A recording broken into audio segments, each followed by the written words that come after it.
नमस्कार, मयुरीज किचनमध्ये तुम्हा सर्वांचं खूप खूप स्वागत आहे। आज आपण बनवणार आहोत भेंडीची भाजी।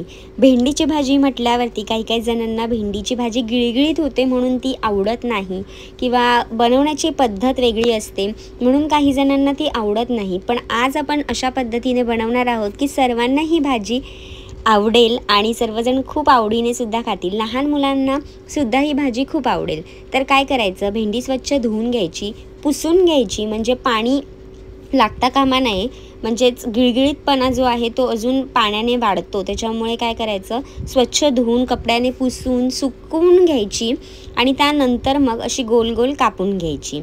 सर्व भेंडी मी गोल गोल अशी कापून घेणार आहे। पण जर तुम्ही मयुरीज किचनला अजूनपर्यंत सबस्क्राईब केलेलं नसेल तर लगेच जा, सबस्क्राईब करा आणि बेल आयकॉनवर क्लिक करायला विसरू नका, म्हणजे जेव्हा केव्हा मी माझी नवीन रेसिपी अपलोड करेल तेव्हा तुम्हाला त्याचं नोटिफिकेशन मिळेल। आता मी इथे भेंडी चिरून घेतलेली आहेत आणि आता फोडणीसाठी काय करायचं, पॅनमध्ये किंवा कढईमध्ये तेल घालायचं। आता आपण रेग्युलर भाजीसाठी जेवढं तेल घालतो ना,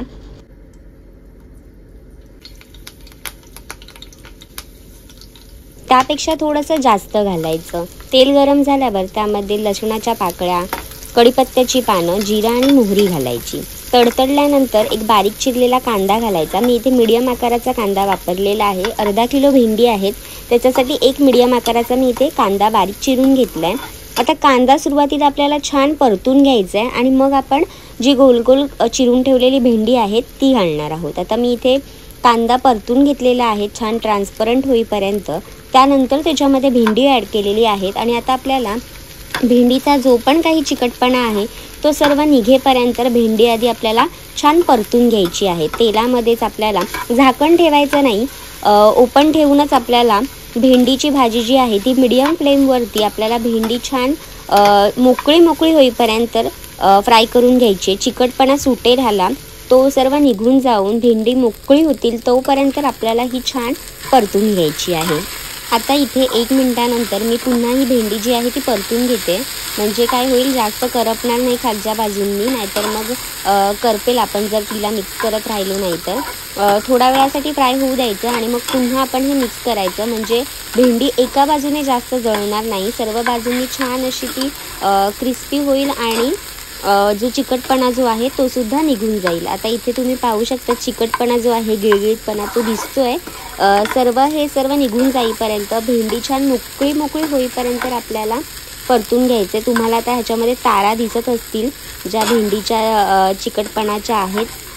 आता हे सर्व निघून जाईपर्यंत मी पुन्हा एकदा परतून देण्यासाठी 1 मिनिटासाठी इथे पुन्हा ठेवणार आहे आणि मग पुन्हा हे मिक्स करत मी छान भेंडी पूर्ण मोकळी होईपर्यंत परतून घेणार आहे। मग आपण ह्याच्यामध्ये मसाले ॲड करायचे।